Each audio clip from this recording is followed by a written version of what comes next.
ഞാൻ നിന്നെ ഒരു നാളും കൈവിടുകയില്ല, ഞാൻ നിന്നെ ഉപേക്ഷിക്കുകയില്ല.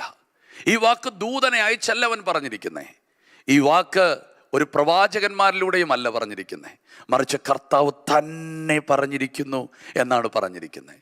അതുകൊണ്ട് ആ വചനം ഏറ്റെടുത്തുകൊണ്ട് നിങ്ങൾ ഇന്ന് ഈ വചനം കേൾക്കുമ്പോൾ വാ തുറന്ന് പറയണം, ഞാൻ ആമേൻ ഭയപ്പെടുകയില്ല.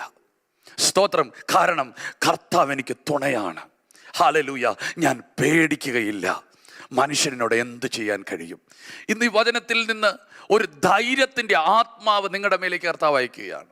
സാഹചര്യങ്ങൾ കണ്ട് പ്രതിസന്ധികളിലൂടെ കടന്നുപോയിട്ട് ബലം ചോർന്നു പോയ, ശക്തി കെട്ടുപോയ ഒരു തലമുറ ഇന്ന് ഈ വചനം കേൾക്കുന്നുണ്ട്. സ്തോത്രം. ദൈവവചനത്തിൽ നിന്ന് ഇങ്ങനെ കേൾക്കുന്നു, അവരുടെ ബലം ക്ഷയിച്ചു പോയി, അവരുടെ ധൈര്യം പോയി.